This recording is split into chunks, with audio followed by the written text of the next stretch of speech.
Good morning and welcome to the Daily Light Devotion. I hope all of you had a wonderful Sunday and looking forward to this week, the last week of August.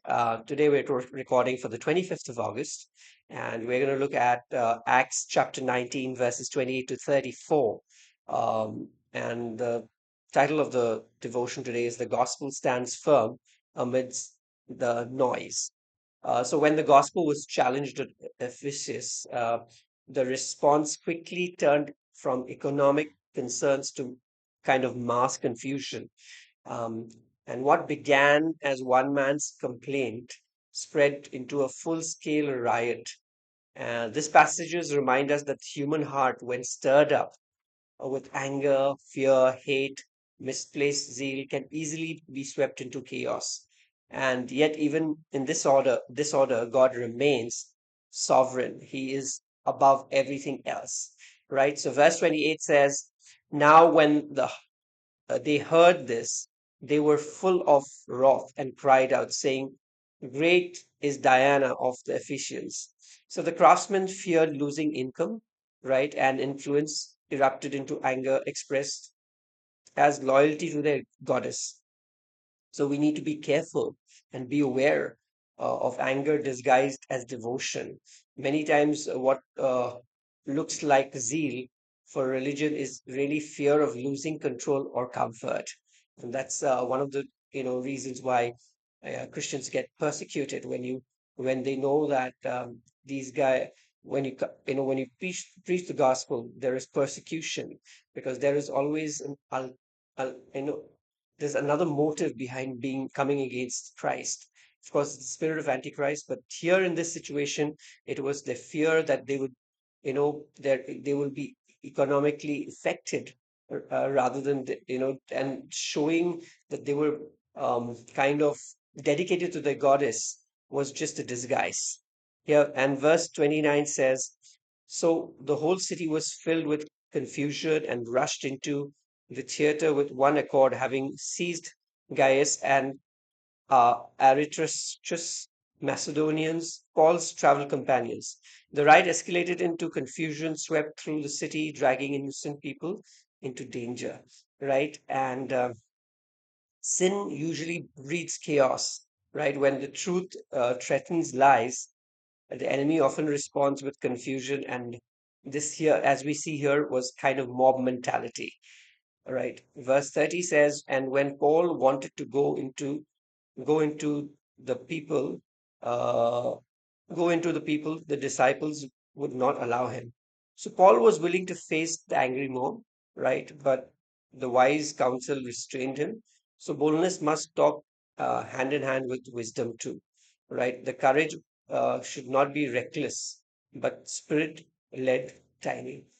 Verse 21 says, Then some of the officials of Asia who were his friends sent to him, pledging that we would not venture into the theater. So God used unexpected allies during this time. Local officials who were Paul's friends protected him, right? God can raise friends even in unlikely places. He works behind the scene to guard his servants. Verses 32 and 34. Some therefore cried one thing and some another, for the assembly was confused, and most of them did not know why they had come together. So that's usually what happens, right? But when they found out that he was a Jew, all with one voice cried out for about 2 hours, Great is Diana of Ephesians. The mob shouted in unison, right? But without understanding. And that's what happens when we react emotionally into situations. There is no, sense. Some people even don't know why they are doing it. That's what mob mentality is. They just go along with the crowd, right? So, what are some of the life applications from these verses? We don't need to be deceived by religious anger, right? We need to test whether it flows from the truth or fear.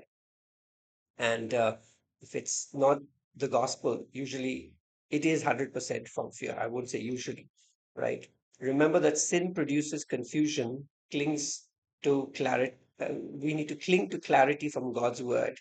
God's word, brings out the truth. We need to be bold with the gospel, but at the same time wise, and how we approach situations when it gets like this. We need to trust God's providence. He can provide protection and allies in surprising ways, and we don't need to make a mistake, to the noise. We don't need to respond to the noise, right? We need to discern carefully when the crowd shouts the loudest, whether we should address it or not. Sometimes best is to keep quiet and wait for the right time. So I want to encourage you, when the gospel shakes foundations, oppositions may grow loud, right?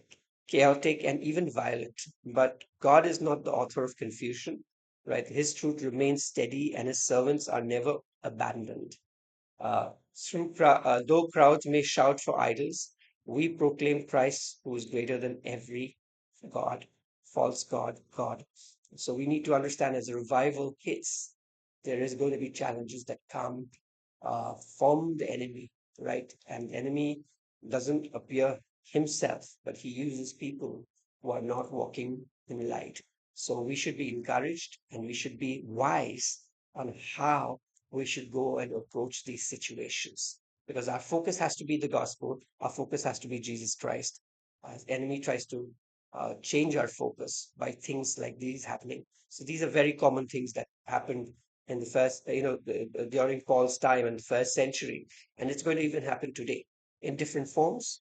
But we need to be knowing from the past how Paul and the apostles and the leaders in the first century responded. They trusted God, they knew God, and they did not respond to the crowd like these people who wanted a response, but they did not respond. They just, trusted God for everything. So I hope this encouraged you. Have a wonderful Monday, and God bless each one of you. I'll see you tomorrow.